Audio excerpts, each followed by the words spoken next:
So welcome to the third in our series of webinars on lighting and the circular economy, which is hosted by Recolight.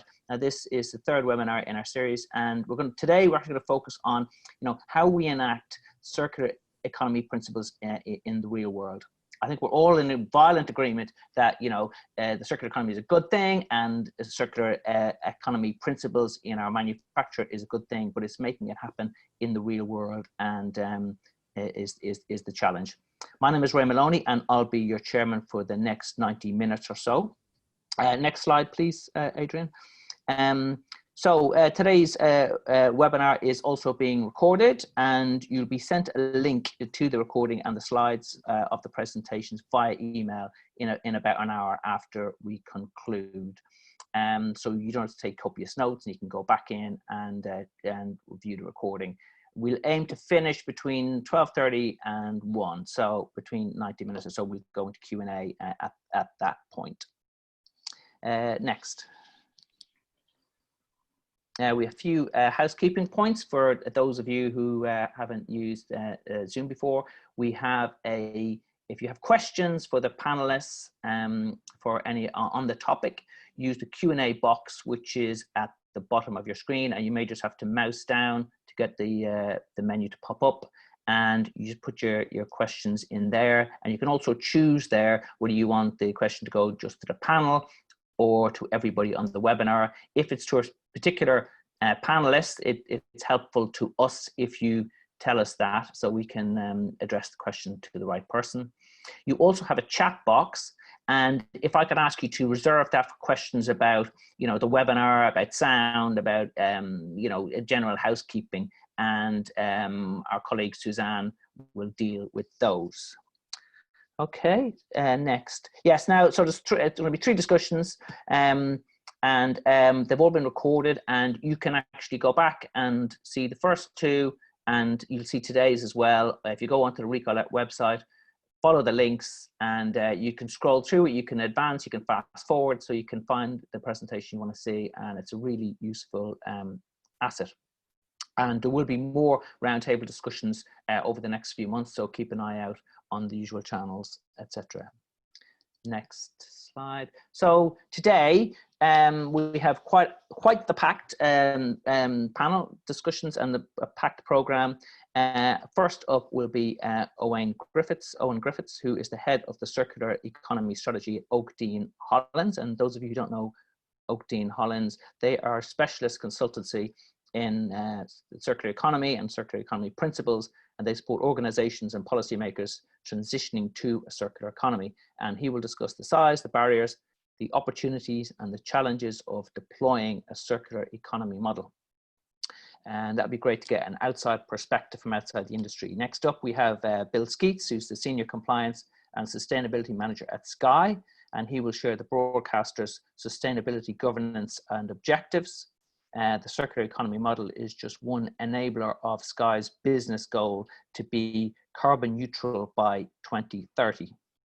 Next up is Helen Looms, who's the Business Development Director at Thorlux Lighting, and she will present on Recolight, which is a European research project that aims to support the European lighting industry in moving towards a sustainable and competitive future. It's a really interesting program, and I'm really looking forward to hearing where they've got to with that. And the final formal presentation will be Michael Grubb. He's an independent lighting designer of some repute. He's the creative director at Michael Grubb Studio, and he will share the success of his studio's Relit project. Now, this project we've talked about in a few previous seminars, and this takes end-of-life luminaires and surplus to requirement light fittings, and finds a home for them and gets them placed in real life projects. They could be, charity projects or not-for-profit buildings, etc. We will also have a panel discussion, and we're going to look at the end user's perspective, because at the end of the day, it's the end user who's going to pay the bills and make this happen. And so I'll be talking to Peter Fordham, who's the electrical engineering design manager at Sainsbury's, and he's responsible for all the lighting. And from a specifier's point of view, I'll have Marcus Stefan, of MS Lighting Design. Again, he's an independent lighting designer, and he's going to talk about, how, from a specifier's point of view, how do we get products with CE principles into buildings, and how do we design with CE principles so that we're taking a completely holistic approach to what we're doing. Next, please, Adrian. So just to give a little bit of context about our discussions today, we have, as an industry, rolled out LEDs over the last 20 years or so, and we're patting ourselves on the back, but should we? Because energy has been cut, but in some ways we've gone backwards. For instance, the most obvious of this is the separability of our products. It was easy to separate and recycle a fluorescent fitting than an LED downlight. And when LEDs came along, we used adhesives and all sorts of nasties and heat sinks, and it was very hard to separate those out. And there's a bit of a time bomb of all these products that are going to eventually come back into the waste stream. There was the Zaga initiative initially as well, which was about standardizing of components. There was a lot of talk about how we could take a Zaga component out and put in another one, and that didn't really happen in the real world. So in generally, the lighting industry has been a rule taker, and we've been waiting really for the European eco-design regulations to change the general behavior. And there's the famous Article 4.1, which is bringing back the replaceable light source and separating it from the luminaire so that we can swap that out. I mean, there are good reasons why lighting manufacturers are rule takers, and that is because, obviously you need a level playing field with your competitors. If you're charging a premium for products with CE principles, that's going to be difficult in the marketplace. However, I have to say that some companies have not waited for legislation, and shock horror have even shown some leadership. Next slide, Adrian.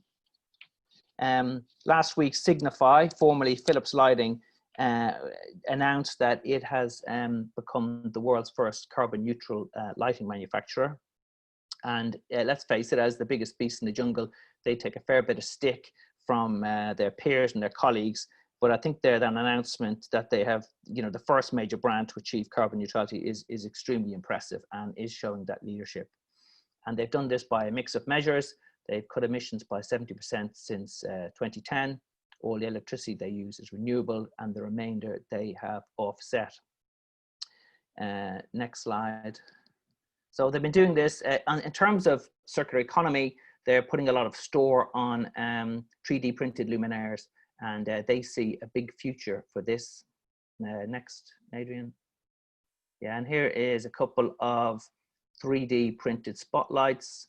Actually, out there in the real world, this is a Marks and Spencer's in Manchester, and it doesn't seem tokenistic. Signify are really talking about cranking this up, and they've got a lot of capability in Holland, in a factory where they're specializing in 3D printing. Next. And they're also including the lighting as a service. This is ArcelorMittal in Spain, and all these luminaires that you see were supplied by Signify, and they're saying that at the end of life they will take them back and deal with them, and therefore they're counting these as part of their circular economy luminaires. They say that 16% of their product line is are used to circular design, circular economy principles, and they hope to double this to 32%. Next slide. There's another shot of ArcelorMittal. Next.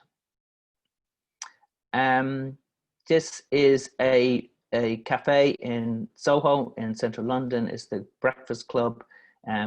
These luminaires were supplied by Skinflint, and the part of the deal is that at the end of life, Skinflint will take these luminaires back. Not only that, they will pay them a residual value fee.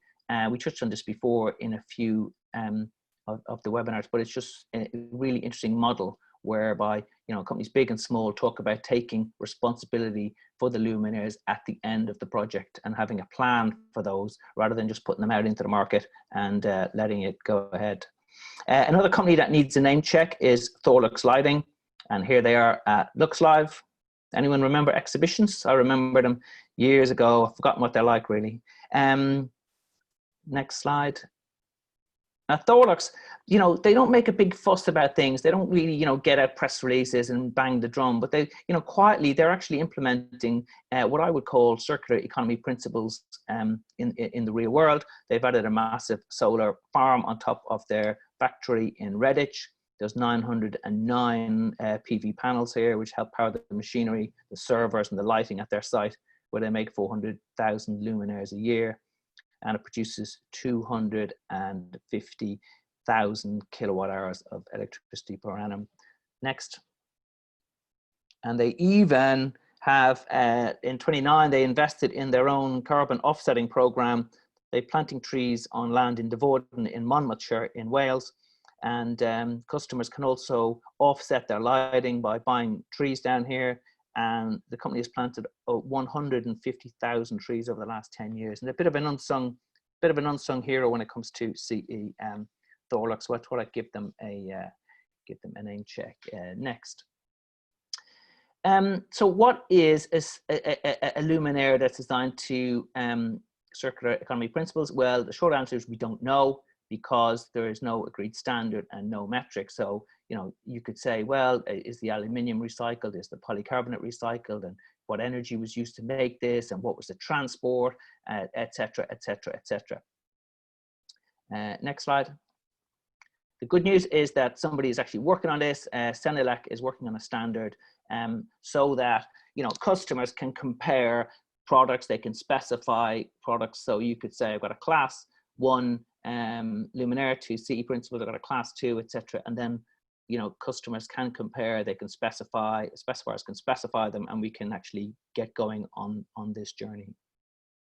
So Senelec the standard will have requirements for durability, repairability, upgradability. Are the luminaires designed for disassembly? Are they recyclable, etc.? And hopefully we'll see those standards in the new year. Next. Yeah, this is the enemy. You know, the cheap panel that gets put in and gets chucked away, and you know, the environment just doesn't come on the on the radar whatsoever. The truth is that the industry needs to have a meaningful dialogue about the extra costs associated with circular economy measures, and I think we need to address these honestly with our customers and with ourselves, because that's the only way we're really going to take things forward. Next. And you know, what we have to do, I think, is make a case for a return on investment, because you know, it's going to have to be that the clients can justify the price, the extra price for CE products, or legislation. So it's going to have to be one of these other to make this actually happen in the real world. So it's not a nice to have, and it's a have to have that we can get out there and get going. So that's the kind of context for today. So hopefully we'll drill into all these areas in greater depth. So I'm going to hand over to Owen Griffiths. Oh, sorry, I'm going to give a little plug first for the Lux Live Digital Kicker UVC conference. UVC, of course, is enormously interesting now because it kills the coronavirus, but deploying it in the real world has many challenges, to say the least. So there's a conference next Tuesday, the 22nd of September. And if you go into luxlive.co.uk, follow the links, you can register for that, and there'll be lots of jolly facts about ultraviolet lighting. Right, on to Owen Griffiths, and let's get the formal presentations started. And we're looking at the size, the barriers, and the opportunities of a circular economy. Good morning. Thank you very much for having me here today. Yeah, just for those of you who don't know, Dean Hines, yeah, as Ray pointed out, we're a circular economy consultancy. We don't simply specialise in the lighting space. We work cross-sectorally with a range of electronics, but also furniture and other sectors as well. And so today my topic, as Ray's pointed out, size, barriers and opportunities. But if we move on, I'm going to quite quickly go through just why our clients are seeing this as an opportunity. And so you've seen this graphic, I'm sure, many times in the presentations so far. But what we see, and when we actually go down to applying circular economy research and helping organisations move to a more circular manner, it's often based on certain well-known, highly sort of understood methodologies around resource efficiency, waste prevention, life extension. Recycling clearly comes up again and again, but all of those interlink with the circular economy. And I just want to point out something I think that's quite important from the outset here, is that methodologies around identifying the carbon impact of products is varied, but there is quite an important differentiator to make between the energy use in production processes and the embodied energy within materials. And so what we are looking at is we're differentiating product level circular economy, which is the activities like, as you can see on the graphic, maintenance, repair, reuse, distribute, refurbish and remanufacture, which are product level interventions, and then material level interventions, which is at the recycling level. And the majority of my presentation today, while I understand there is a benefit in focusing at a product level, is focused at a material level and recycling, because primarily in the lighting space and the research we've done indicates that that is where the circular economy focus is at the moment. Maybe in 5 years' time, there'll be far more refurbishment, repair, maintenance, and there'll be some studies to quantify that, but we're not quite there yet as we see it. Happy to be told otherwise. If we can move on, please. And one more, just to get the other data points up there. So keep going, 2 more. So this is taken from a slide deck that Yanis Potočnik presented last year. Yanis Potočnik from the International Resource Panel, and highlighting the fact here that while we focus heavily on the energy use in production processes and in keeping the lights on in our offices, the embodied carbon within products, it accounts for a significant portion of the market. A study related to this by Material Economics suggested that 45% of our carbon challenge is in the embodied emissions that the products have, and the 55% is on energy. So as far as we can go with energy efficiency and renewables, we're only going to tackle 55% of the problem. That other 45%, which is the embodied, the products, the consumption that we have, needs to be tackled by circular initiatives, product life extension, product interventions through repair, refurbish, remanufacture, and material retention through advanced recycling technologies. So we get good quality secondary raw materials back into the market to compete with virgin. Can we go on to the next slide, please? And sorry, this is done in a staggered approach. So if you just tap it 3 times, I can talk through as we go. So for clients that are looking to engage with this system, it is quite clear that you go through 3 phases. Firstly, it's you understand what you're doing in the linear system that could be perceived as advanced and could transfer over to a circular model. For example, you've reduced your waste, or you're identifying industrial symbiosis opportunities. But then also when we start looking at the new systems, the new ways to remanufacture, diagnose whether a product can be repaired or refurbished, apply interventions like Internet of Things technology or 3D printing, you start looking at completely new technologies and models that are outside the realm of your usual business processes. And so it becomes much more complicated. And so the majority of our work for organizations is focused on the quantification of the opportunity, the quantification of the threat and the barrier. And I'll go on to 2 projects that we've done in a little bit more detail. But primarily, yes, the linear system is raw material, products onto the market. When we look at those interventions through life, we're talking about through life, product life extension. And then when we're talking about the end of life disposal, collection and recycling routes, we're talking about often external parties where it's having to create new dialogues with raw material suppliers and recyclers that are focusing on new technologies that can reveal better quality secondary raw materials.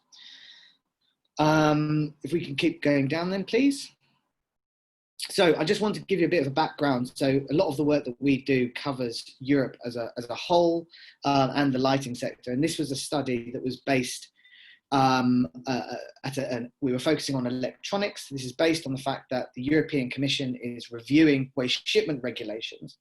And we've acknowledged within the electronics sector, there is a need for consolidation. So where we want those advanced technologies for product life extension or advanced recycling technologies to reveal better quality materials that can compete with virgin materials, currently waste shipment regulations moving goods to advanced facilities within the EU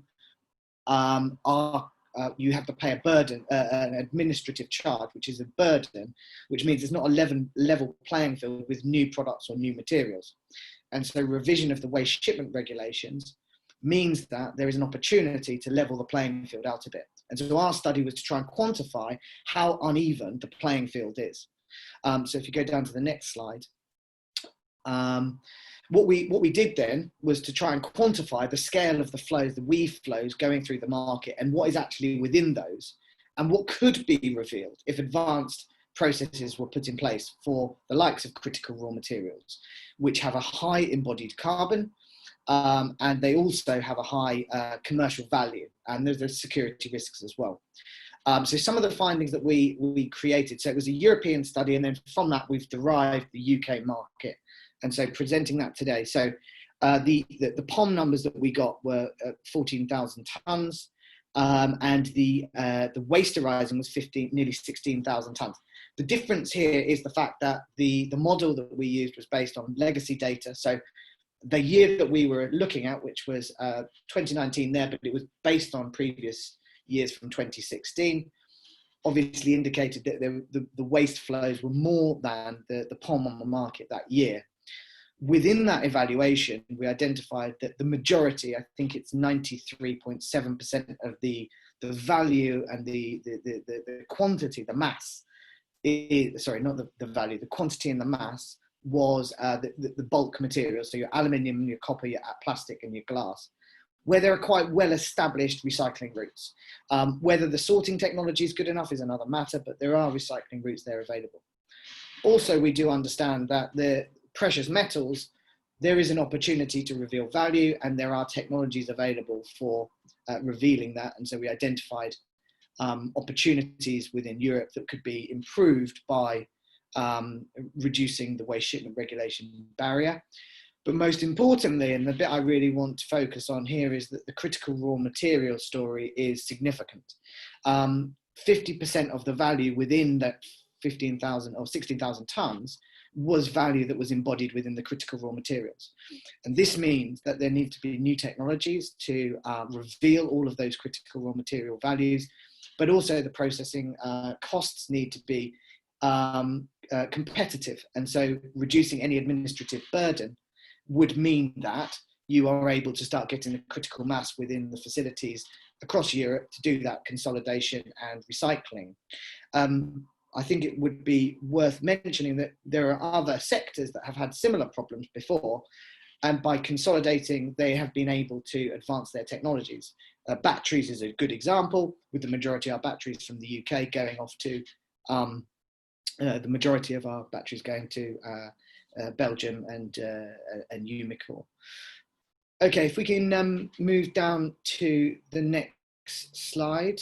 Oh, sorry, one more thing on that other point. When we're talking about carbon, recycling the weight-based approaches provide an impact of 90 kilotons of carbon displaced on a yearly basis, which is worth around 6.5 million pounds. So just in terms of the carbon savings from that recycling, we're looking at about 90,000 tons. Okay, if we move down.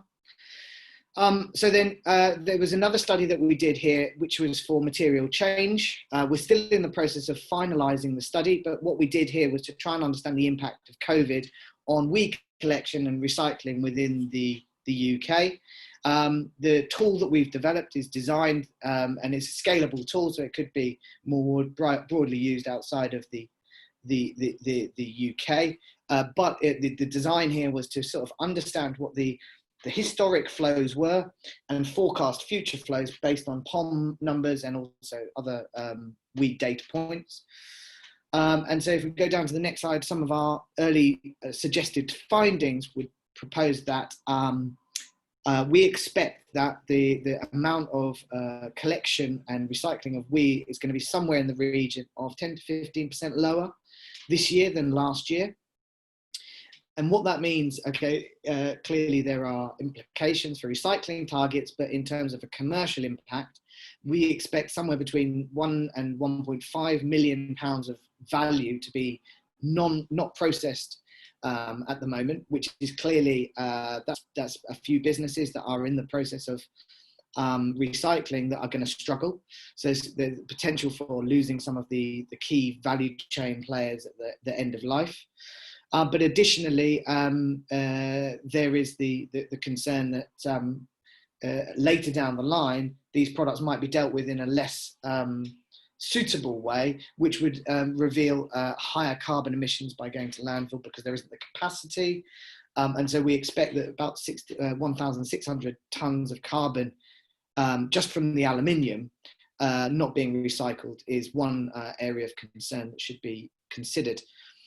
We expect that when this product is done and refined again with material change and local authorities, it's going to give organisations and local authorities the ability to forecast the amount of weed generated collection routes, recycling routes, and therefore hopefully indicate the sort of the locations and the critical mass available for investment into advanced recycling technologies, and potentially also product life extension technologies around the UK to keep products in life for longer. I've gone over by 1 minute, so happy to answer any questions if you've got them, but thank you very much, and happy to get feedback from anyone that's got more data on these things as well. Okay, thank you. I think I meant to say over to Helen now, so. Oh no, over to Bill. Sorry. Yeah, Bill, if you could say, yeah, we'll take questions. Oh, and we'll take questions at the end. So people just pop them in to the Q&A panel, and we'll get round to them. And any questions we don't answer, we'll endeavour to answer over the next few days. So there you go, Bill. Thank you very much. And can we jump to our actually go one more on? So I hope everyone has heard of Sky, who is on the webinar.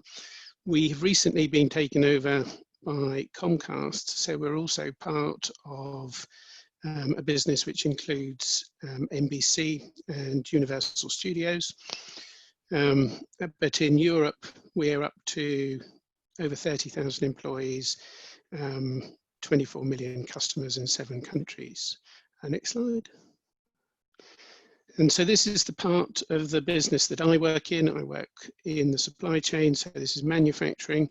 This is the commercial elements, planning and distribution of all of our products, and then the operations. So the engineers that come to your home and put up a skybox and dish.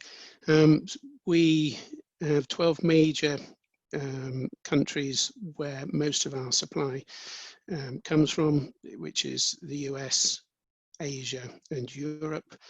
And we place about 1,000 products, different types of products on the market. So next slide. And I'm speaking to you today because we moved from a sales model to a service model. So if you buy Sky Q, you no longer own any of the equipment. You are paying for watching the sport, watching films, watching the news, and those products are ours. So those products are provided, and we provide a complete system for those returns.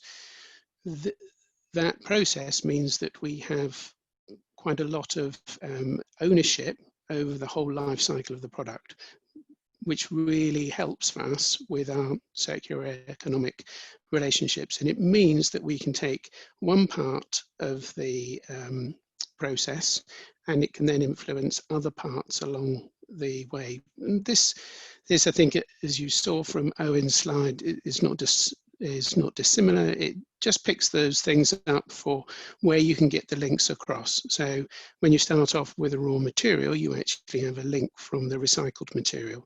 When you're looking at design and manufacture, you have the links out to industrial symbiosis. We can then influence minimum types of materials, minimizing weight. So if I want to reduce my transportation or logistics costs around the world, if I can come out with a product which is half the size, I've halved my logistics costs. For distribution, we're quite unique in the fact that we send our product to a customer and we deliver it and we install it. So unique because typically we would need to install a dish. We do have areas such as our mobile division and our network equipment, which those things may come in the post, but it gives us an opportunity to be able to pick up product while we are delivering, which can then come back into our processes. Because we have that, we have a refurbishment program. So the set-top box that you receive may look new, but the internals, and in fact all of it, may not be new. It may have been refurbished where it may get a new outer box, or that box may have been polished. And we try to keep our designs similar, so the customer is focusing on the service that we're providing rather than the product. So that then helps us work towards things that going forward for durable. We try to make our products upgradable, usually through software over IP or over the satellite. And then that comes back to end of life, where our products may have a second use. And so if we go on to our next slide, I can highlight some of the areas which we have been working on. So this is present day. I will then look at pushing on to the things that are coming next. So when we look at the very beginning, a lot of companies around the world now focus on things like conflict-free minerals, which come into our choice of raw materials, and sustainable resources.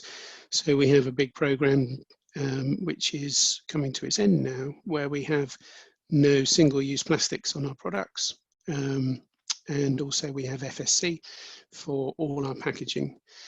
We have, as I mentioned, we're looking at and work on reducing our product size, weight, and material choice. Original Sky Classic box, our new product is half the weight, is slightly less than half the weight of the product before, and we're continuing that trend with each new design. We have an integrated process with our suppliers, and I won't talk on this so much, but all our suppliers, where we've identified them as a high risk, are audited, and we get involved in their quality processes. We get involved with our key suppliers on their energy management and on their human rights. That fits into, as we all know, we have to comply with REACH and ROS. We, like a lot of companies, have a database with the substance declarations by CAS number, so we can identify all the materials in our products. And we're now using that data to identify where critical and valuable materials are at end of life.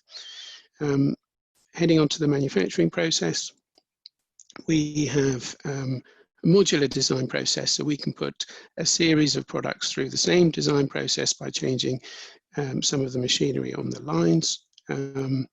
We're also working on an industrial symbiosis. So with packaging and product, we do collect the waste materials and sell those on into industry, and actually some of our packing solutions go back to making further packaging solutions that are delivered by our suppliers.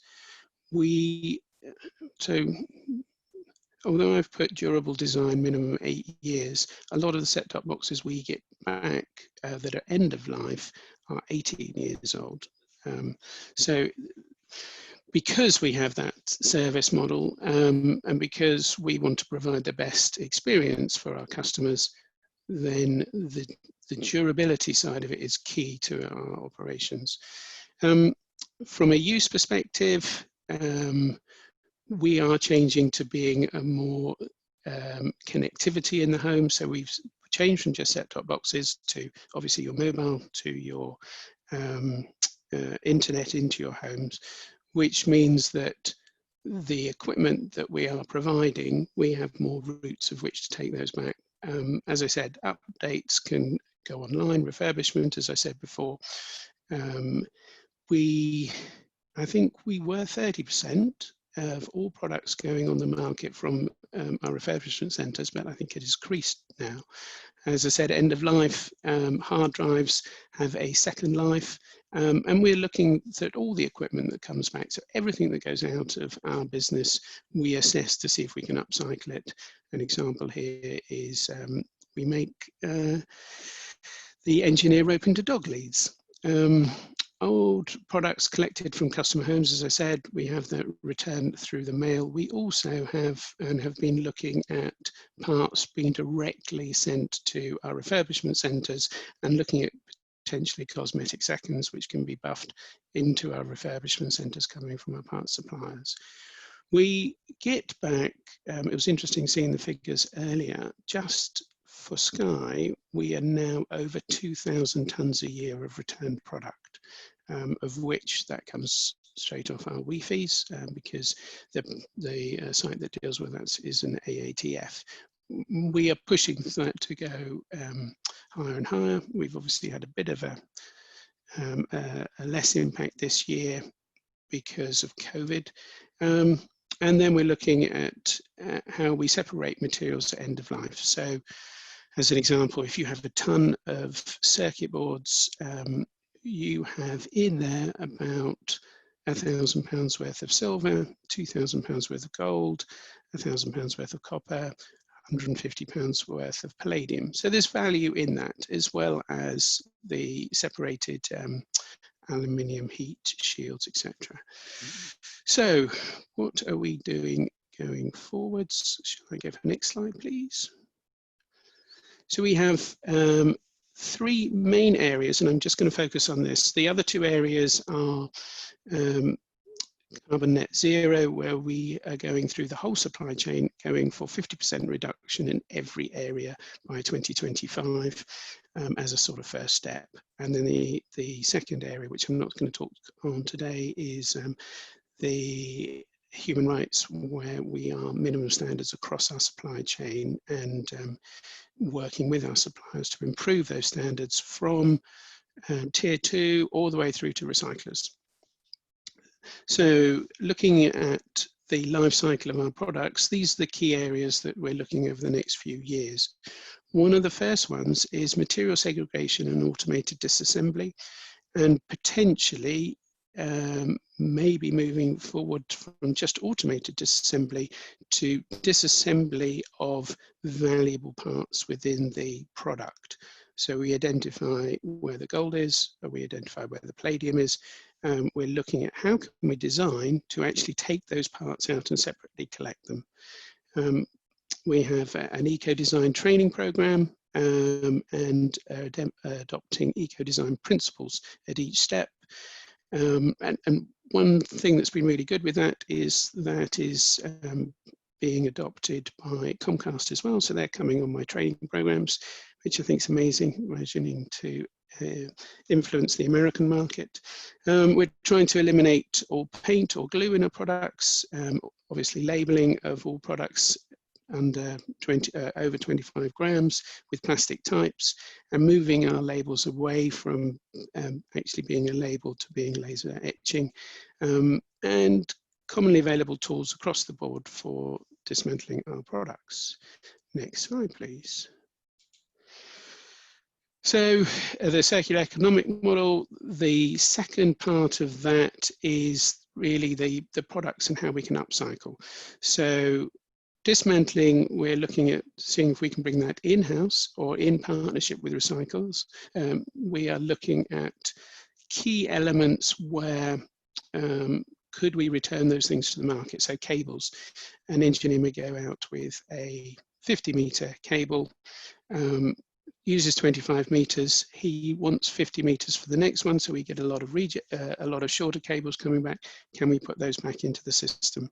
From a repair, refurbish, and reuse side, we are pushing that from our Sept top boxes to our mobiles, to our hubs, to our boosters, to our extenders. We are also looking at, for our remote control units, how we can potentially refurbish, repair, and have those products coming apart within 5 seconds. So circuit boards, plastics, rubbers can come out of those. As I said before, can we look at the plugs, cables, that the accessories to our product? Can we refurbish those to go back into the market? And we are looking at a percentage of our own recycled plastics going into our products. Next slide, please. So the upcycling, as I say, we have 4,000 engineers. We have a similar amount of vans and equipment that goes with those. What we are trying to do is look at every level of that to see what we can retain to the market, what we can upcycle. So I mentioned the ropes into dog leads. We now, instead of having a fixed period of time for our ladders, we now have a test, a structural test with our ladders, so they can be extended in life. So we're looking at extending life. We are looking at second use, other industries interested in our products. So our uniforms, for instance, we are looking at peel-off labels. So we can take sky off, and that uniform can go back into a second user option. We're looking at our hard drives, which we sell on, to potentially be refurbished back into our own products. So that's an overview of everything that comes out as a waste stream. And I'll just hit single-use plastics as the last slide. So we've been having this project running for the last 3 years. No product goes on the market now to a customer that is Sky, that has any single-use plastic on it. We are still working with Apple, Samsung, etc., so they can eliminate those. So if you get a product which isn't ours, we are still pushing that. We've also eliminated all plastic from our logistics centres. We now use reusable packaging options instead of plastic, and we've pushed that to our manufacturers as well. Yeah, very pleased with that, and I think I've given you a absolute on time. Thank you very much. And I'd like to introduce Helen Loams, who is from Thorlux. Thank you, Bill, and hello, everyone. I just want to explain a bit about Thorlux. We have a very large research department, and we do get involved with many projects across Europe. And one of our very clever guys, Dr. Sebastian Nock, has led this research and put together this presentation for me. So I will attempt to do him justice. Recolight is a research project funded over the last 3 years by the European Community. And within this project, we're working with several partners. From a manufacturing and technology side, we've got BJB, Rona, and also Grada Zero, who are working with us. So our key R&D activities were to look at the sustainability and the circular economy of our luminaires. The first task was to look at the environmental lifetime assessment that we carried out on one of our technical luminaires. An environmental life cycle assessment quantifies the environmental impact of a product over its entire life cycle. So that life cycle starts with production, where you put materials and energy in, and the waste and emissions resulting from that process are then recorded. The product is then used over a long period, using energy and often generating emissions. Then at the end of the life, again, you use materials and energy to dispose of it, and wasted resources are often the result. The impact is quantified in different matrix. We focused on the midpoint markers, that is, the primary energy demand, which is measured in megajoule, and also we had a deep look at the ADP elements. And these are the abiotic depletion potential of these elements. And this represents the increased extraction of resources that are very rare on Earth, leading to the depletion of mineral resources. So this is the kind of luminaire we had a look at. It's a continuous line luminaire, typical lifetime 70,000 hours, using about 50 watts, with a luminous flux of 8,300 lumens and a high efficacy of more than 150 lumens per watt. We analysed the details of all the small components that are part of the luminaire. As you can see, we have a lot of metal and also plastic, not only for the optical systems, but also for insulation. Then there are the wires, the electrical components in the control gear, and on the LED board itself. These all contribute to the life cycle assessment and its environmental impact. The first stage of the life cycle is the production stage, and we generate certain environmental burdens for the luminaire, using the energy to produce the luminaire and also the materials that we use. We also accounted for the material mining process and the transportation to the Thorlux facilities. The obvious opportunities to improve in this step are to use as little material as possible and also to use recycled instead of virgin materials. The steel and copper that we use in the luminaire already do contain some recycled elements. We also want to design long-lasting luminaires so that the production process is not repeated too often. And we can also see here that we generate an impact on the environment even before the materials and components have entered our facilities.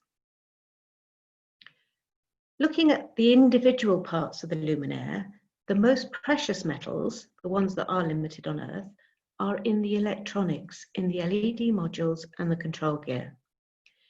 The next materials that are important are in the housing and the wiring, steel and copper, and then in the optics, which are plastic, mainly PMMA. And these are fairly negligible with respect to the ADP element consumption. The second phase is the use phase, where we mainly use electricity to operate the luminaire.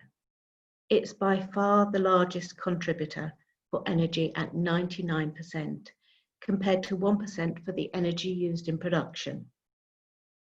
For the material side, we have some additional consumption as we need material to generate the electricity, and this is the 26% which comes on top of the production materials. We need to decrease this energy in the use phase because it is so large, not only by upgrading the LEDs, but also taking light management systems into account. And this phase raises some really interesting questions. What happens if the luminaire fails? Should we exchange that failing component? Maybe the control gear or the LED module? Or do we have to dispose of the complete luminaire and replace it with a new one? Do we want luminaires that are maintenance free or have some components which can be exchanged regularly like we used to with lamps in earlier times? The third phase is the disposal phase, and here we are still using energy. For example, transportation to the disposal facilities and emissions for incineration. But compared to the use phase, this doesn't show up in the diagram, and it really is a tiny fraction. Nevertheless, can we improve? Can we avoid landfill and incineration for the components? Can we reuse some components? Or can we recover materials from them? Or maybe we can employ them in a different application after the first use. So now I'll show you the details of the improvements which we achieved in this Recolight project. For the production phase of the life cycle, we focused on an improved product design that saves materials, and especially the most precious materials. We achieved a reduction of 61% of the ADP element content. We saw that the LED modules have the major contribution, so we addressed this in two ways. First, the LEDs were replaced by ones which do not have a gold bond wire, because gold contained in standard LEDs is a large proportion of the ADP element. And secondly, the LED got slimmer, so we need less copper and less materials for the board itself. In the use phase of the process, we focused on the energy consumption. We reduced this by 11% just by replacing the LEDs to the newest version, thus increasing the efficacy from 157 lumens per watt to 179 lumens per watt. Another big improvement incorporated light management systems. Using daylight and presence control, you can get approximately another 30% energy savings. We did a case study at Thorlux where we installed a system in one of the workshops. This was a live link management system using presence control and daylight control. Over the complete year, we had around 25% energy savings from daylight and about 5% from presence control, which I must say is lower than normal. We would expect higher savings in other applications where the occupation level is lower. Can I have the next slide, please? The dimming of the LEDs also leads to the fact that the lifetime is elongated. Now, LEDs, we all know, degrade over the lifetime. Their luminous flux decreases, and this depends on the temperature of the LEDs, which depends on the current flowing through them. So if you dim it, the effect in the degradation rate also decreases. The model calculation showed that the resulting lifetime might be up to 87,000 hours, which is quite an elongation of the lifetime just because we're now using daylight and presence control. The second detail is a theoretical model for the optimal LED usage times. Here, the efficiency takes the complete inputs and outputs into account. The output is the light generated, and it takes into account the LED degradation. The inputs are the energy and the material that we need for production, and the usage time calculates the consumed electrical energy of the luminaire multiplied by a factor representing the ADP elements needed to produce 1 joule of electricity. The curves of efficiency are shown in the diagram on the right. The optimum for the energy efficiency is quite early, and for the material efficiency, you have to use the luminaires for much longer, around 300,000 hours in this calculation, so a lot longer than the typical L80 lifetime. The third detail I want to talk about are the exchangeable LED modules, replacing the module if it fails instead of the complete luminaire. When we looked at actual after-sales data of Thorlux, we saw that only 1% of the luminaires are expected to fail within their nominal lifetime, and the largest percentage is due to the control gear. The LED modules account for less than 1/4 of all failures, that is 1/4 of 1%. If we take an example of an industrial hall with 369 luminaires, because of the 1% failure rate, we'll assume that 4 will fail. 3 because of the LED control gear, and just 1 because of the module. On the left side of the diagrams is a non-exchangeable module. On the right side is an exchangeable one. However, now you have to change the design of the luminaire a little bit. For example, we have to account for some additional connectors in the luminaire, which have extra ADP elements, and therefore the problem escalates, because now these extra connectors are needed for all the 400 luminaires just to have the ability to exchange the LED module in one instance. Where you have the non-exchangeable LED module, you end up with a much lower contribution to the ADP elements. And this is because this tiny extra energy usage of just 0.4% for the additional connectors for the design change does not compare to the savings that you have in the production of a non-exchangeable luminaire. So in total, you end up with a very small negative extra. Another reason you might want to exchange an LED module is a scheduled replacement of degraded LED modules in order to restore the luminous energy efficiency. The light output decreases over time, and because of this, you have to use a maintenance factor in light planning to ensure that at the end of lifetime, you've got sufficient illumination for the application, which actually means overlighting at the start. The apparent solution to both points is to say, we will regularly exchange the LED modules so that we always have the most efficient one. But the great drawback is that you generate even more LED module waste, which contain these precious materials. In the diagram on the right, we show an application with 100,000 hours of lifetime. It does pay off to regularly exchange the LED module.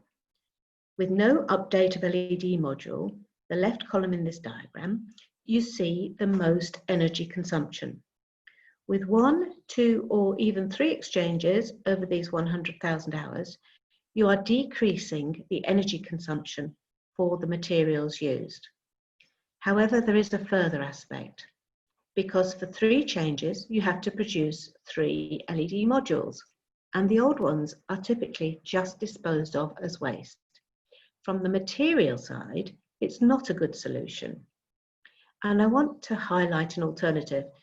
It's not new, and it is called constant light output, where you are programming the luminaire to compensate the LED degradation by increasing the forward current through the LEDs. This also means that you can avoid the maintenance factor in your light planning, again saving energy on overlighting. You also have no additional material for the LED modules, and you can see under the 2 diagrams, it has the lowest material input needed. And from the energy aspect, it is nearly as good as having 1 exchange of the LED module. The only way that exchanging the LED modules to keep the efficiency high might become a valid case is if you can reduce these orange blocks, the LED module spare parts. And we've seen in the Recolight project that we can make some progress here. And the same diagram for the next generation luminaire with a shrunken LED module will reduce its ADP elements contribution. So you could afford 1 exchange, and then it's a draw from a material point of view. So to summarize the total savings that we've made with the Recolight project, on the left diagram again, you can see the environmental impact of the benchmark luminaire. The left column shows energy, the right column material. And you can see the environmental impact of the next generation luminaire, including use of a light management system with light energy savings of 38% and material savings expressed in ADP elements of 55%, which is considerable progress. So the successful steps towards more sustainability was improved product design, reduction in precious materials, mainly in the electronic components, an efficiency upgrade for the LED module, and use of a light management system or even simple constant light output technology. We tried some other steps like the discussions of longer use time and exchangeable LED modules, but they didn't prove useful in this case, and it might be different in other applications or luminaires. So now we come to the end of life and disposal. And the real question is, why are luminaires disposed of? Maybe the technical lifetime of the luminaire is not always the problem. And we did confirm this. We made a survey amongst lighting professionals, and we asked them whether it is the change is determined by the framework of the application or by the product lifetime. And they say in most cases, it's the application. People want to replace luminaires even though they are still working. So how can we make our customers want to use our products for longer than they do today? This is the crucial question, not just elongating the lifetimes more and more. And now we come up with another question. What will the luminaire look like to be future-proof? Could I have the next question slide, please? Thank you. And the next. What about standardizing the dimensions or the design of luminaires, or even mechanically, electrically, thermally, photometrically? Maybe that will lead to commodity products. If we also standardize the light distribution or what the light emitting surfaces look like, is that also a benefit for the customer? If he is able to exchange one luminaire for another without having to even drill new holes in the ceiling, it's a big benefit. So if the design is standardized to ensure a long availability of similar or matching products, maybe that will lead to the downlight and the continuous line, or that panel luminaire all looking the same. And if you think about panel luminaires today, are we already there? They do all look very similar. So for me, what is going to happen to our creativity, our design freedom? And I now have two questions for you to think about. What is the real reason that luminaires are disposed of? And if we want to elevate the life cycle, we really have to solve this problem first. And will this lead to commodity products? And how can we, as a lighting industry, cope with this fact? So, with those questions, I will hand you over to Michael Grubb. And you never know, he might have a few of the answers. Over to you, Michael. Thank you, Helen. Good morning, everybody. My name is Michael Grubb from Michael Grubb Studio. We are an independent lighting design consultancy, and we work on all areas of lighting design. But today I've been asked to talk about our Relit initiative, which started back in 2013 as really an idea. So this is really a short story of the Relit project. So next slide, please.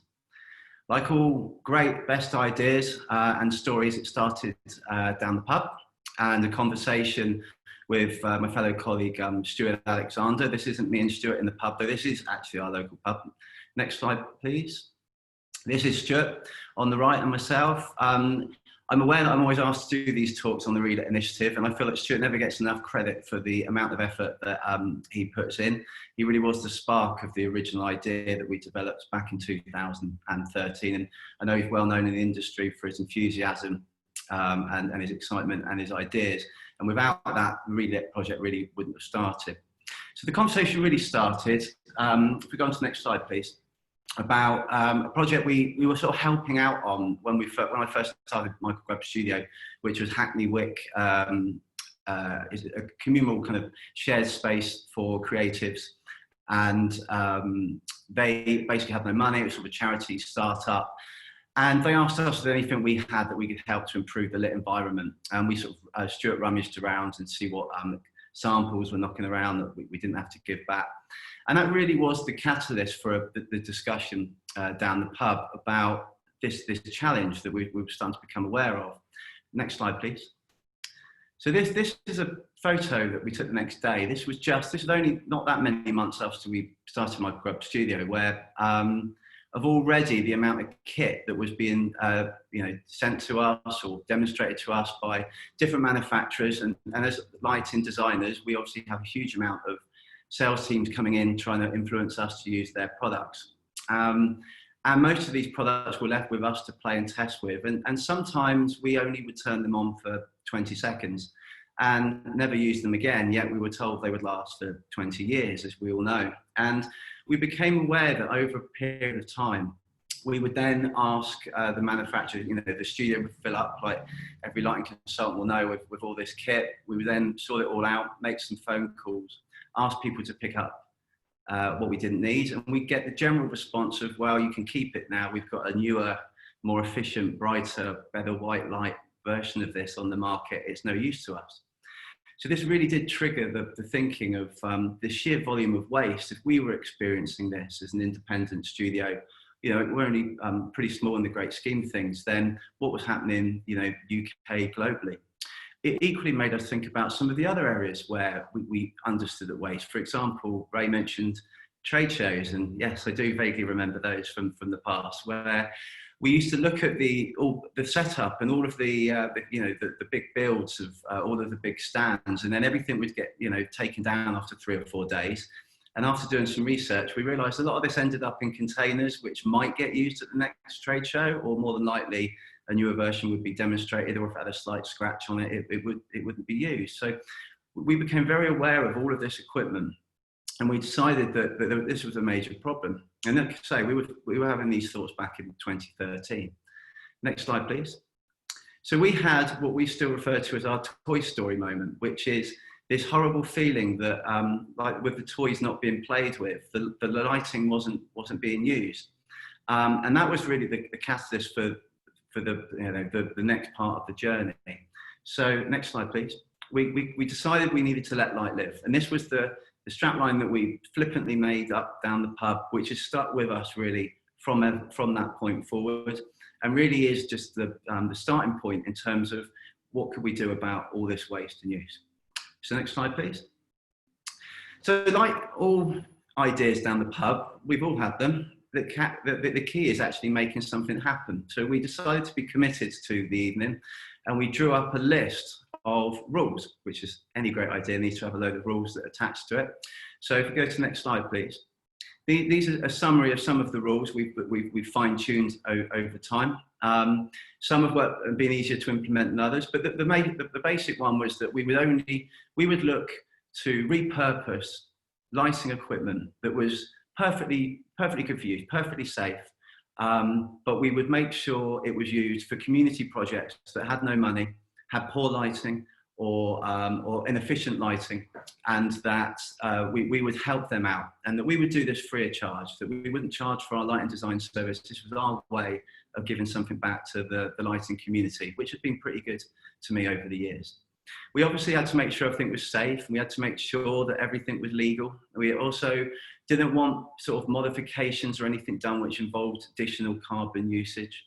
We only were going to take on energy efficient sources. Back in 2013, we were aware we might be offered lots of tungsten related products that were still on the market. We wanted to recycle. We wanted to try and source things that were locally sourced, that we weren't having them donated from all around the world. And we also wanted to try and promote the idea of control and how that would have an impact on the project. So after we came up with the rules, we then decided we obviously needed to tell the story. So next slide, please. So this is Mark Masters, again, someone that deserves a lot of credit for the help that he put in with this. He was our marketing guy, and we told him our idea, but we needed to get the message out there, and he very kindly offered to work for free, understood the cause. And he basically helped shape our thinking into words and into discussion, into promotion, into PR, press releases and all those things. But equally, he very kindly built us the website. Next slide, please. The website is being updated, but it's still available and there to be seen. It's the relitproject.co.uk. And it gives all the information on the project. And it was a great advantage having Mark on the team and his contribution. So we had an idea, we have support, we have a message, we've got a strong set of rules. The next thing was to try and find a first venue that would, for the first project. Next slide, please. And we were quite lucky, not too far from the studio, probably 3 or 4 miles away, is the Shelley Theatre. And the Shelley Theatre was built by Mary Shelley, or for Frankenstein, obviously, as her personal sort of home down on the south coast. Next slide, please. And she was very forward thinking. So where we think we're quite clever these days to have things like Netflix in our living room, this is Mary Shelley's bedroom. And if you go to the next slide, please, that access hatch is a view to her private theatre, which was built for her when she was at the end of her life and not so well, so she could watch performances and plays in a very eccentric way through her sort of bedroom hatch, so to speak. The problem was that the theatre was in very poor repair. It did do some summer events, but it had no lighting. It had, because of that, it failed on nearly all of the safety certificates and everything that went on. So it didn't have the ability to become a true venue. But it was, for the arts, it was charitable facility basically for the local community. So we thought this is perfect. So this is the main theatre. Next slide, please. This is, believe it or not, some of the kind of back of house area. This is where they said to us they like the idea of having a bar in this area. We sort of nodded and agreed. Next slide, please. So at this point, we got really excited, but we became very aware that we didn't actually have any products other than a load of stuff on the shelf in our studio and a lot of people that were sort of giving us goodwill. We had the venue. What we then started to do was contact a range of manufacturers, mainly people we were either working with at the time, if I'm honest, or people we'd known for a long time in the industry, to see what their interest, what their take was on participating in basically donating superseded stock, which was either end of life, ex-demo equipment, or whatever it might be. And we were really surprised by the enthusiasm by the entire lighting industry. The names you can see here were just the ones that were involved really on the first project at the Shelley Theatre. This list now is quadrupled. Nearly every manufacturer we know of has contacted us at some point about being part of the initiative. And it was interesting, everything from old demo kit, lighting equipment that had been sprayed the wrong rail colour, stuff off of the trade shows that we've talked about, a long list of options that were available to us. Next slide, please. So this is what we did, free of charge for us. We were lucky the theatre had an electrician, qualified electrician. We promised we'd try and do the theatre, but actually the enthusiasm from the industry meant that we were able to do the theatre, the bar, a holding area, a secondary space, and some of the communal areas as well. And as you can see, some of the lighting is pretty crude. Some of it is literally heat sinks and lamps hanging as pendants above the bar. Other bits are incorporated within the bar. We've got track spotlights and all manner of other elements within the scheme. But the nature of being a theatre, we were able to be quite theatrical and actually produce something which had real merit and real use. Next slide, please. So this is the inside of the theatre. We kind of went a bit over the top in that. This is obviously for the opening night, and we got a huge amount of press that came with this. So next slide, please. It won a number of awards, which, if I'm honest, made me and Stuart feel a bit strange at first, because you're trying to give something back to the industry for all the right reasons, and then you win plaudits and you win PR and you get marketing and everything. It wasn't really the intention for the initiative. It was all done for the right reasons, but it did give us a voice, and it did mean that other people were interested in being part of the Relit project. Next slide, please. One of which, the next project, was we were contacted by Assemble, and you might recognise that the Assemble architects were the first architects to win the Turner Prize. Next slide, please. We were fortunate enough to work with them on a project called Chicken Town, which was about dealing with child obesity in Tottenham. And we worked with them, again, sourcing products, and they actually sourced metals and made different reflectors and all kinds of different bits and pieces with it. And that project opened about 2014, I think, 2015. Next slide, please. We then worked with Jamie's Farm, which was in Waterloo, near Waterloo Station, which was a temporary venue for actually holding animals. It was an amazing statistic about children in London who haven't seen a real pig or a sheep, so they could actually see a mini farm in the city, which was also used for venue hire and so on. Next slide. Which is they hired out as well. So this was again another charity initiative that we supported. Next slide, please. And then most recently, we worked on the Handlebar Cafe, which was a youth project, community group of youths that came up with the idea of a cycling cafe on the edge of Winchester by the dark skies. So it's funny, our knowledge about was partly relit, but partially actually getting them through the dark skies rules in terms of what we could and couldn't do with lighting to make sure they complied, get them through planning permission. And this is now a community cycling stop-off point near Winchester. Next slide, please. And this, next slide. And this project was won relit, won the Handlebar, won the Lux Award. But again, this is a follow-up really to the progression and the work that's been happening over the last 5 or 6 years. And now we're at a point where we need to expand the relit project so it doesn't, it doesn't peter out. The relit project has got bigger than Michael Grubb's studio, and it was never about Michael Grubb's studio. So we're now looking at what the relit studio could be moving forward. Next slide, please. So just really to leave you on a coming soon. If we were a month later, we'd probably be able to tell you a lot more, but we are in the process now of creating a relit network.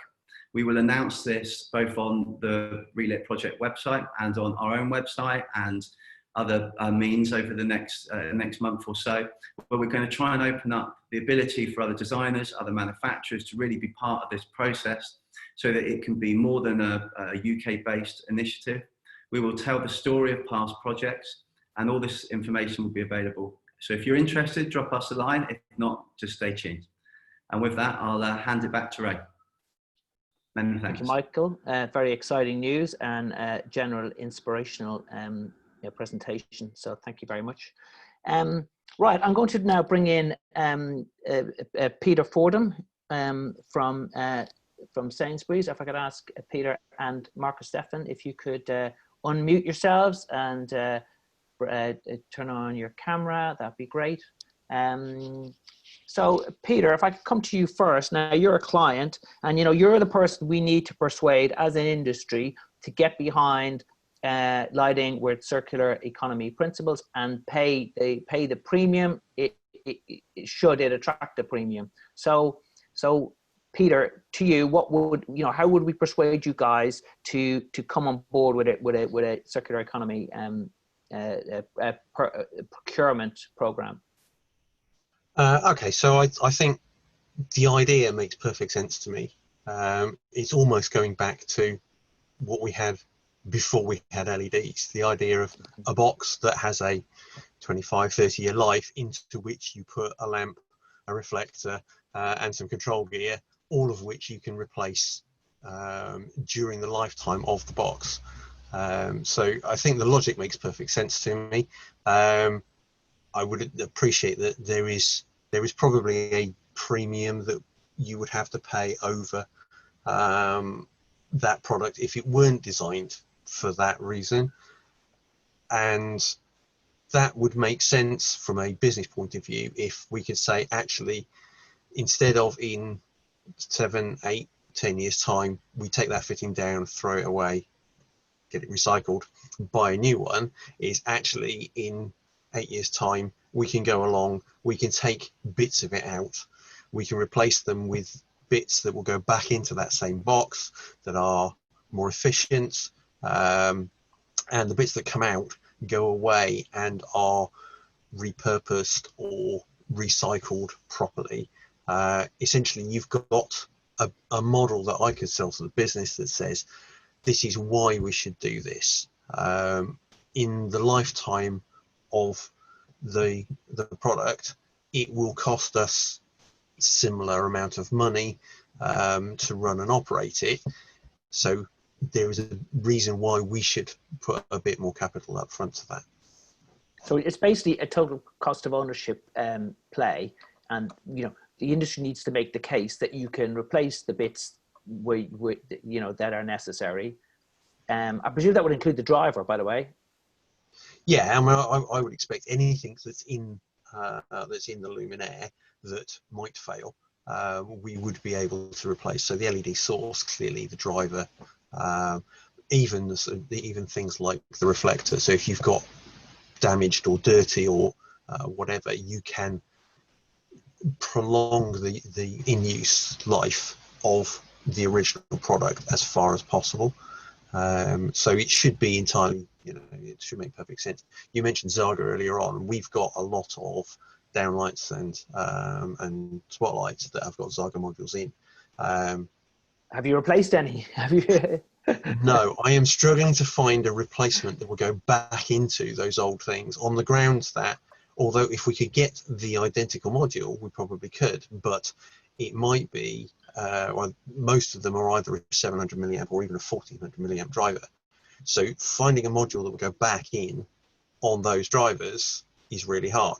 If I have to take the fitting down, change the driver and the module, it just wouldn't make sense. I couldn't explain to the business why we should spend essentially probably twice as much to replace the bits in that fitting than just sending somebody along with a new one, taking the old one down, putting a new one up. Because presumably the costs of installation and refurbing and replacing is expensive.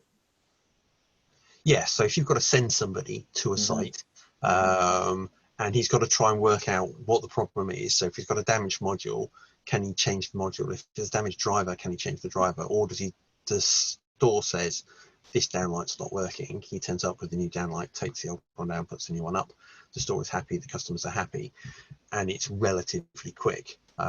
So if it was something that you could stock, like you could stock drivers and lamps in the maintainer's vehicle, so that he can turn up and fix what's there, that would be really good. At the moment, we aren't in that place. With the Zaga modules, I wouldn't even suggest to our maintainers they try and do that. Well, it's a standardization issue, but I mean, back in the day, somebody went out with a load of T8 lamps in the back of a truck, and it was standard. You could replace whatever, and I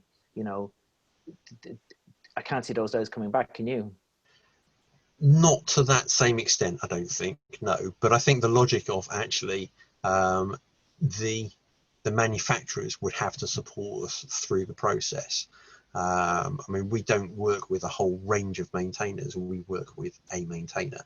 So actually getting a maintainer up to speed on how they fix various luminaires that we have in our estate, I think that's eminently doable. But that may mean you work with fewer manufacturers to make life easy. Yes, yeah, and actually to an extent with the LED replacement program, that's sort of what we're doing. We've been trying to consolidate. So if you went into the estate 20 years ago, you'd have found luminaires from probably 2 or 3 dozen different manufacturers and slightly different versions of each one. So yes, to try and consolidate. So the LED replacement program we're going through at the moment, we haven't got a huge range of manufacturers in, deliberately to try and make it simpler for the installers and the maintainers, because they haven't got so many things to go back from. And from a warranty point of view, because things are taking longer, it's easier from the maintainers. They sort of know who they need to contact. And Helen made a good point. Why do luminaires get ripped out at all? I presume. Do you ever have a case where light levels have fallen to below your required level, and that at that stage luminaires get replaced, or is it like it's a store refurb, or there's another reason for it? I think historically store refurbs used to, but we haven't been doing that over the last sort of 5 or 10 years. So when we've been putting LEDs in, if it's an existing recessed system, generally what we do is take the insides out and have an LED module that goes back into the existing can. And my view is when we get to the point with the LEDs that the light output's dropped, is that we would go back and essentially try and either replace the LED part, or at the very least keep the metal, as much of the metalwork as we can, and replace the new source and a new driver that goes back into the the existing fittings. So, were you attracted to Helen's idea about a constant light output? Is that something that you would be up for? I could definitely see it. So generally on our sales floors, they're dimmed anyway. So we dim it to a target illuminance during the day, and then we reduce it at night for stocking rather than trading, and then off when those few occasions when our supermarkets lock up, Christmas Day, Easter usually, then they will all go off. So sales floor, we sort of do that already. I could definitely see the logic of it in the back of house. But again, the back of house fittings tend to be relatively dumb at the moment. They're either on or off. If you're putting constant light output in, you are adding a cost because you need a dimming driver. But if we could say, again, it comes down to, can I make a business case for spending the extra money up front because I can reduce cost, I can increase lifetime, there's going to be less maintenance, then probably I could do that. And I presume, talk of a metric, Senelec coming up with a standard for a CE, that would really help you to compare like for like, would it, or not? Yeah, absolutely. I mean, I think if I'm trying to explain to somebody why that fitting is the one that we should buy, and almost always the argument is, but that one's cheaper, and if there is something that I can measure against. So I have these conversations now. Somebody says, but this one's cheaper. Yes, but it's measuring its lifetime to L70 B50 as opposed to L90 B10. So yes, on the front of it, they look the same, but actually that one, the one that we use now, is going to last 4 times as long as the one that that's come up. So over its lifetime, if we have to replace it 3 times to make the same thing, then that's going to cost us more money. That sort of conversation I do have, and I can explain. So if there was something like that from a circular economy point of view, that I could say, this is how this fitting is measured, this is how this fitting is measured, and that's why this one is the right one for us. And now, Peter, I don't want to put words in your mouth, but if there's a premium for doing the right thing by the planet, that's hard for you to sell, basically. It would be difficult, but I think the business understands the total cost, and we do assess most of our initiatives and things for energy efficiency against the total life benefit, both in terms of energy and in terms of carbon. We're aiming for being net zero carbon by 2040. So although embodied carbon doesn't form part of what we report, it's clearly a benefit if we can, if in the operational carbon, so the maintenance and stuff would come into that. If we can demonstrate that we are reducing that, then that's something that I could definitely sell, I think. Marcus, if I could bring you in here as a specifier and as somebody who's, the interface between clients and the lighting industry, you must be having these conversations and, hearing feedback from clients about how you get this stuff, installed and specified and holding that spec. Yes, yeah, it is something that we're going to have to factor in. And I would admit a lot of clients are not really interested. A lot of it does come down to price. They're looking at it, how much is it going to cost? They'll have appreciations of maybe practical, such as light levels or aesthetic choices when we're dealing with hospitality projects. And they'll understand that, and I can explain the value of that. But I think it's quite interesting what Peter was saying is sort of, he's got to go back, he's got to go to his bosses and say, right, you've got to choose this fitting, which really invariably is going to be more expensive. And it's beneficial because of that it uses less raw materials, or it can be easily dismantled. And I think that's really tough at the moment.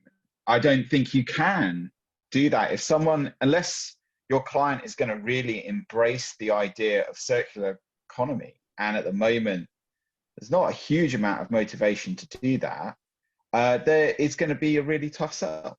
I think what we need is more metrics and more ways to assess it so that we can present it more clearly to a client. But also we need something coming from the top down to help us assist with this process, so that as a specifier, as someone who's going to be doing a design for a space, I can actually explain, right, well, if you choose to go with this cheaper product, these are the implications in the long term to you.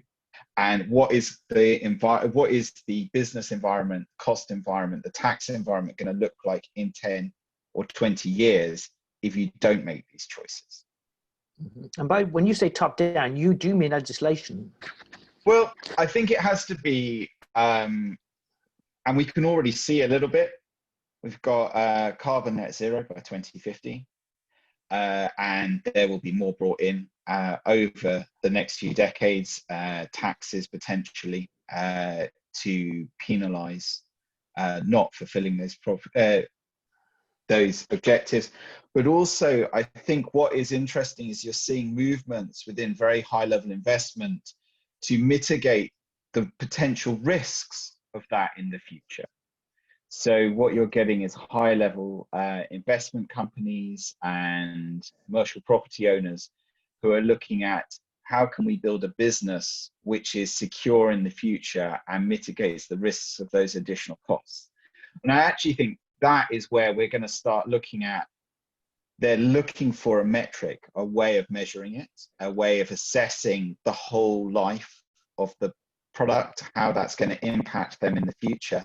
And that is going to then lead to having some other way of assessing the project beyond the price. Because at the moment, it is just price. I mean, it's quite interesting. You look at Landsec, which are the largest commercial property owner in the UK. They've brought in a policy that they assess their whole business on science-based targets. It's an initiative so that you can assess, basically bring in ways of measuring your carbon usage, how you're recycling and reusing materials. And what they've done is they've asked all their suppliers to do that as well. If you're going to supply to them, you have to do this for your business. At the moment, it's nothing beyond assessment and information gathering. But potentially in the future, this could form a principle of, well, you have to reach these certain levels and you can find out more about your business and understand how you can reduce your carbon usage and how you recycle and reuse products at end of life. And I think that's quite interesting. It's where you've got that top level down influence. Suddenly they're going to be looking at something other than price. Yeah, so it's your corporates, isn't it? It's your M&S, your Landsecs, your Sainsbury's who are leading the charge in this. But as you say, we need to make a convincing case for the economic argument. I think it is a very complicated area, and I think we're in a very early stage of it. I think it's quite interesting what Peter was saying. He's had the Zaga modules. He's tried to do that already with products on site. But perhaps that's just a case of that was early adoption and it's not as easy. You can imagine now you're talking about there are drivers in place which are 700 milliamp or 1.4 amp.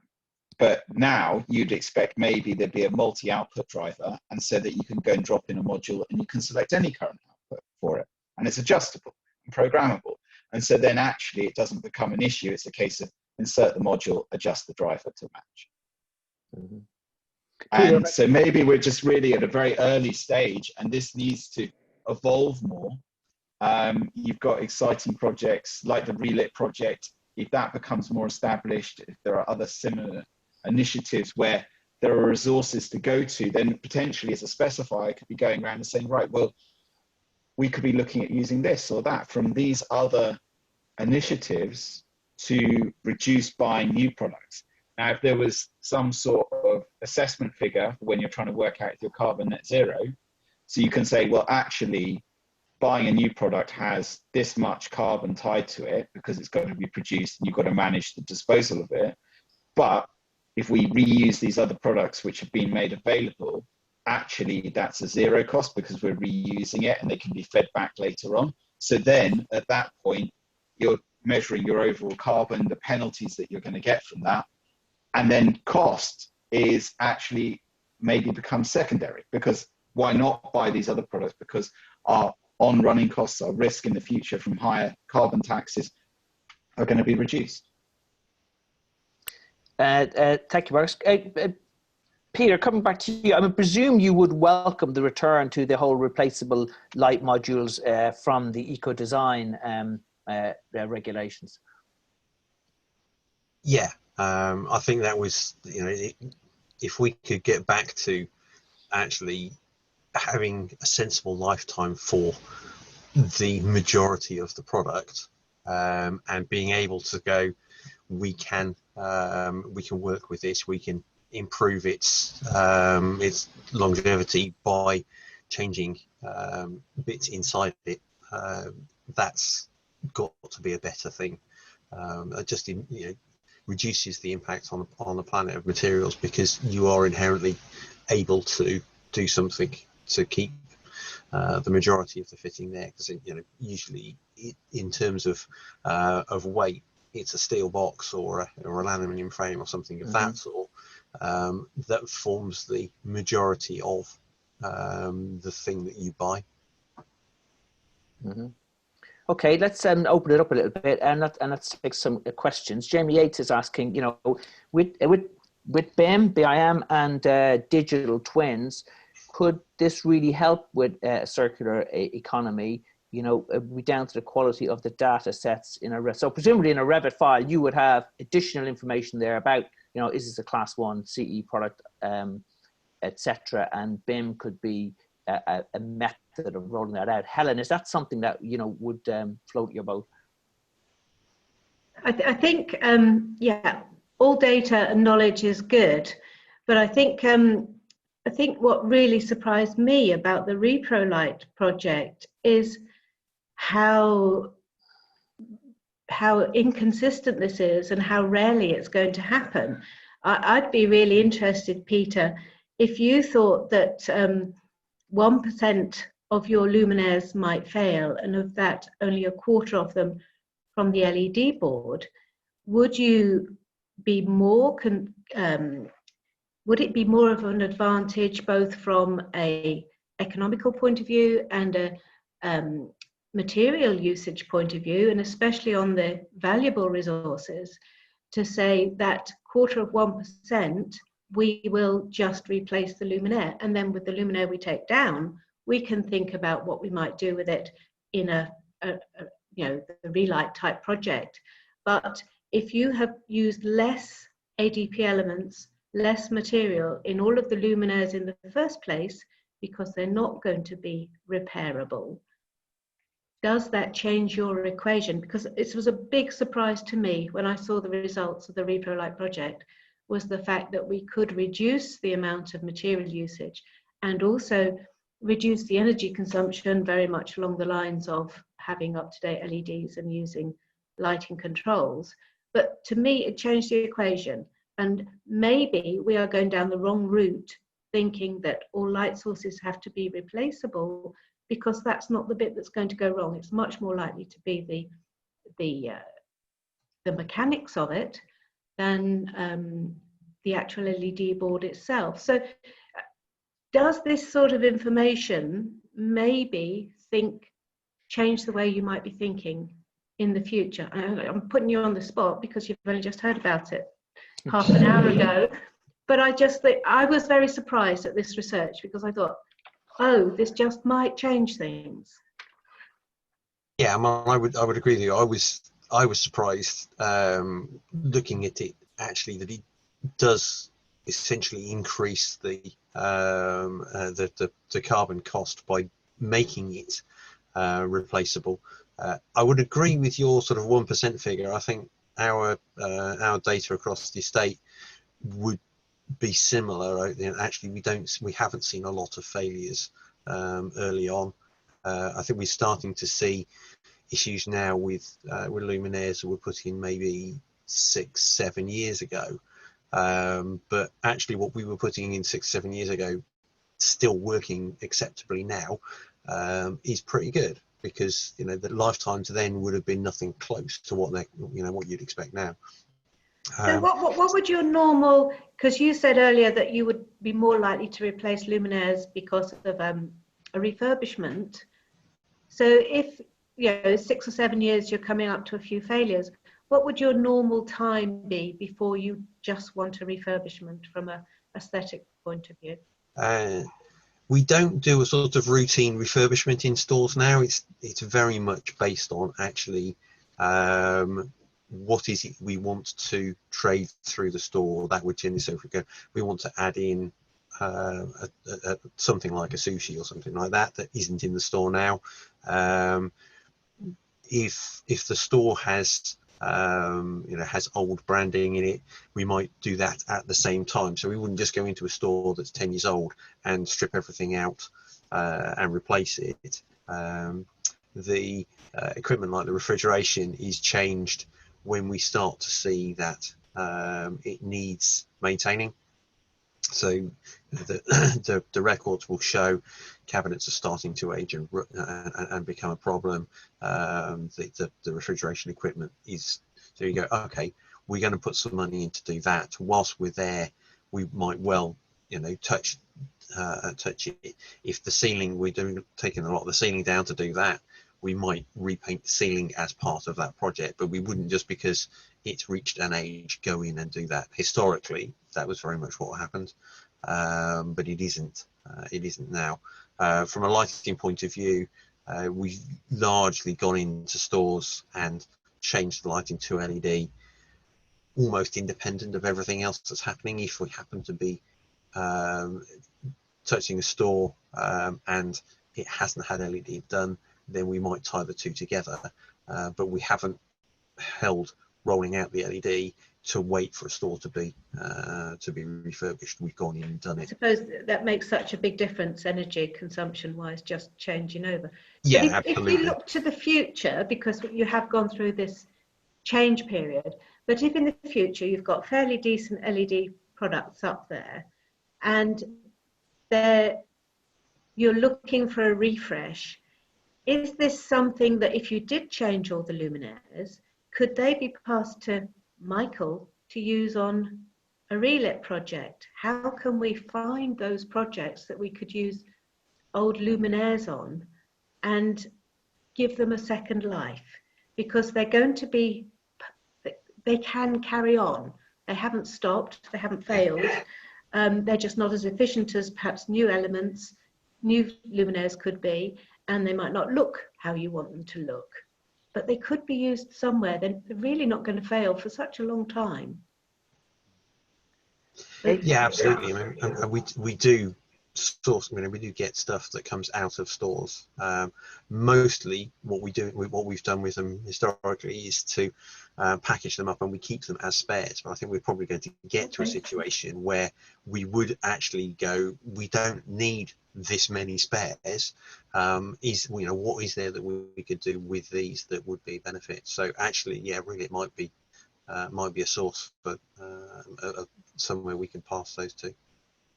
Right, we'll take a few more comments and questions. I'm conscious of time.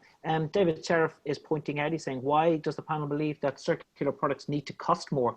Great design, local manufacture and reduced material content does not necessarily need to come at a premium. And I think the redesign of Helen of the Thorlux product is very interesting in the sense of the savings that were made.